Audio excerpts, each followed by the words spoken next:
ખબરોમાં બન્યા રહેવા માટે બેલ આઇકોન દબાવો અને એબીપી અસ્મિતાને સબસ્ક્રાઇબ કરો. હવે વાત કોણ બનશે ધારાસભ્ય અંતર્ગત મોરબી બેઠકની. મોરબી બેઠક પર પક્ષ પલટો કરનાર બ્રિજેશ મેરજાને જનતા સ્વીકારશે કે પછી જાકારો આપશે? શું માને છે પત્રકારો? આવું જોઈએ. એબીપી અસ્મિતાની વિશેષ રજૂઆત પત્રકારોનો મૂડ.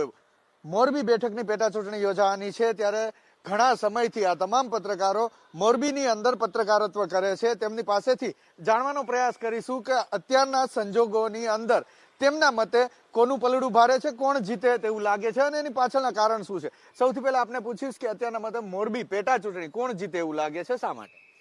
મોરબી પેટા ચૂંટણી કોણ જીતે છે એ પ્રશ્ન બહુ મહત્વનો છે. અત્યારે જે કંઈ માહોલ સર્જાણો છે, અત્યારની જે કંઈ સ્થિતિ છે, જો કે રાજકારણમાં સ્થિતિ પરિસ્થિતિ ચેન્જ થતી હોય છે, પણ ભાજપનો ગઢ ગણાય છે આ સીટ. અને કોંગ્રેસ જીતી હતી અને કોંગ્રેસે રાજીનામું આપ્યું છે, ફરી ચૂંટણી આવી છે. પણ અત્યારે આપણે એવું કહી શકીએ કે જે કાંઈ પબ્લિકનો મિજાજ છે એ મિજાજ જોતા એવું કહી શકીએ કે અત્યારે 50-50% જેવું ચાલે છે. પણ એમાંથી 2%, 5% જે પલ્લું ભાડે ગણાય એ થોડુંક બીજેપી તરફ ગણી શકાય. બાકી તો સાચું જે કાંઈ છે મતદાનની પેટર્ન ઉપર આધાર થશે, કારણ કે મતદાન કેટલું થાય છે કોરોના કાળમાં. જો 40%ની આસપાસ મતદાન થાય તો કોંગ્રેસને 100% ફાયદો થશે, અને જો 60%થી ઉપરની મતદાન થાય તો ભાજપને ફાયદો થાય એવું છે. પણ હાલના સિચ્યુએશનમાં આપણે એવું પરફેક્ટલી નથી અત્યારે એનાલિસિસ કરી શકતા, કારણ કે હવે જે કોરોનાના સમયમાં મતદારો કેટલા બહાર નીકળે છે. આ ઉપરાંત બીજા ફેક્ટર એવા છે કે જે ચૂંટણીને અસર કરતા થાય એમાં, કે ભાઈ કોંગ્રેસને જિલ્લા પંચાયત, તાલુકા પંચાયત, નગરપાલિકા પાટીદાર અનામત આંદોલનની જે ઇફેક્ટ હતી મોરબી જિલ્લાની સીટ ઉપર, કારણ કે આ સીટ છે સેન્સિટિવ હતી, તો આ બેઠક ઉપર આ વખતે ઇફેક્ટ છે નહીં. પણ ખેડૂતોના પ્રશ્ન, સ્થાનિક પ્રશ્નો, ઇન્ડસ્ટ્રીઝના પ્રશ્ન, પક્ષ પલટો, જે રાજ્ય સરકાર છે એમનો ધારાસભ્ય અહીંયા હોવો જોઈએ, આ બધા મુદ્દાઓ પરિબળ જોતા જે કાંઈ પ્રજા છે, જે કાંઈ મતદારો છે એ પણ હવે એક હોશિયાર થઈ ગયા છે, સમજદાર થઈ ગયા છે. ત્યારે આ મતદારો છે એમનું મતદાનની જે પેટર્ન છે એ પેટર્ન નક્કી કરશે કોણ જીતશે. કેટલા ટકા તમને લાગે છે કે ભાજપ જીતશે? અત્યારે બંને 50-50%થી ચાલે છે. પરડું ક્યારેક કારણ કે વાતાવરણમાં ખેડૂતની બિલ આવ્યું તો થોડોક વિરોધ દેખાણો ભાજપનો, બીજા બધા ઇસ્યુઓ તેમાં થોડું દેખાણું. પણ હવે બંને પક્ષના કાર્યકરો મતદારોને બુથ સુધી લાવવા માટે કેટલા સફળ થાય છે એના આધારે આ ચૂંટણીનું પરિણામ નક્કી થશે.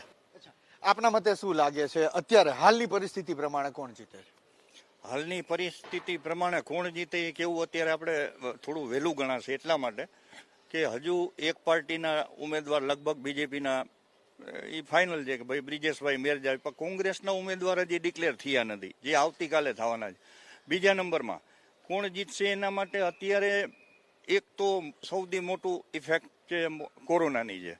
હવે કેટલા મતદારો, કેટલા ટકા મતદારો મતદાન કરવા નીકળશે એક વસ્તુ. બીજી, અને પેટા ચૂંટણી આવી છે એટલે નેતાઓને ને રાજકીય પાર્ટીઓને રસ હોય એટલો મતદારોને રસ નથી હોતો.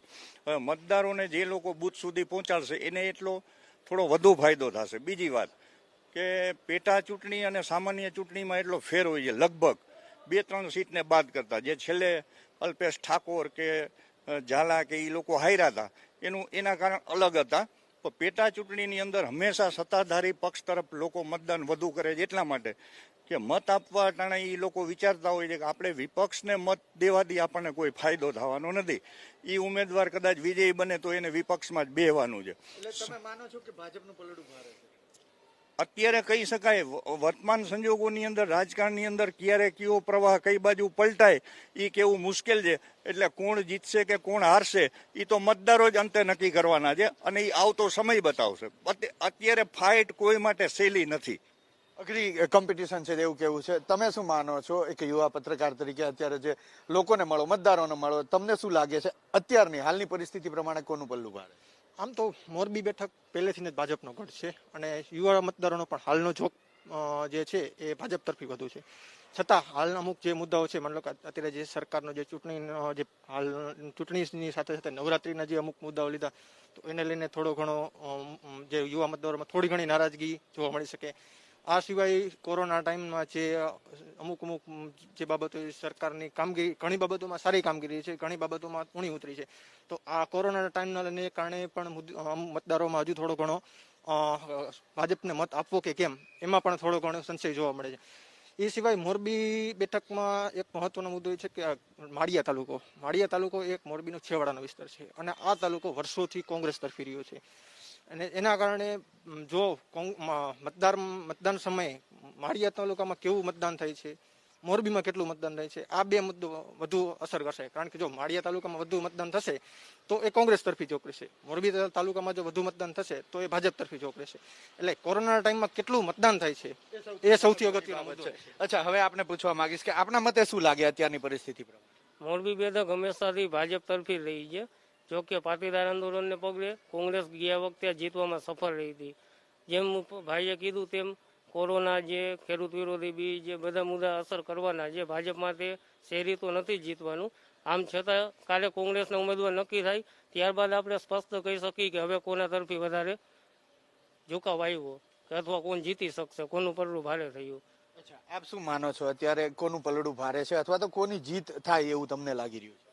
જેમ અગાઉ પત્રકાર મિત્રોએ કીધું એ પ્રમાણે કસોકસની ફાઇટ જોવા મળી રહી છે, પણ જે લોકો એ પક્ષ બાજી મારશે કે જે આમાં બે પક્ષે કાર્યકરોનો અસંતોષ જોવા મળે છે, જે એના કાર્યકરોને સમજાવીને સૂઝબૂઝથી ચૂંટણી લડશે તે કાર્યકરોને સાચવી શકશે, તે પાર્ટી વિજેતા બનશે. બાકી જોગતો પ્રજાનો અત્યારે આ સીટ જ આખી બીજેપીનો ગઢ જેવી હતી. પાટીદાર આંદોલનના હિસાબે તે લોકો ગયા વખતે જીતી ગયા હતા કોંગ્રેસ, અત્યારે 50-50% છે. ફાઇટ ટક્કરની છે. આપને શું લાગે છે અત્યારે જે પરિસ્થિતિ છે પરિસ્થિતિ પ્રમાણે કોનું પલડું ભારે છે અથવા તો કોની જીત થાય એવું તમને લાગી રહ્યું છે? બંને પક્ષો માટે મોરબીમાં કપરા ચડાણ છે. કારણ કે એક પક્ષે જોઈએ તો ગ્રામ્ય પંથકમાં કોંગ્રેસને અઘરું છે, સિટી પંથકમાં કોંગ્રેસને તકલીફ છે, ગામડામાં ભાજપને તકલીફ છે. જ્યાં વાત કરીએ કે ઉમેદવાર તરીકે કોણ આવશે એના ઉપર થોડોક દારોમદાર વધુ રહેશે. કારણ કે જે બ્રિજેશભાઈ છે જેને આ પક્ષ પલટો કરવાથી આ ચૂંટણી આવી, એ લોકોના જે કમિટેડ ગામ છે અહીંયા જશે તો એને વિરોધનો સામનો કરવો પડશે. જે આગલા ધારાસભ્ય હતા કાંતિભાઈ, એના જે મત વિસ્તાર છે, એના જે પોઝિટિવ ગામ છે, ત્યાં જશે તો ત્યાં હજી કેવો સમર્થન મળશે કે વિરોધ થશે એ પછીની વાત છે. સિટીની વાત કરીએ તો પાટીદાર આંદોલન પછી કોંગ્રેસને પ્રજાએ સત્તા આપી, સત્તાનો સદુપયોગ કરી ન શક્યા અને સત્તાને જે રીતે વાપરવી જોઈએ, ઉપયોગી થવું જોઈએ લોકોની નથી થઈ શક્યા.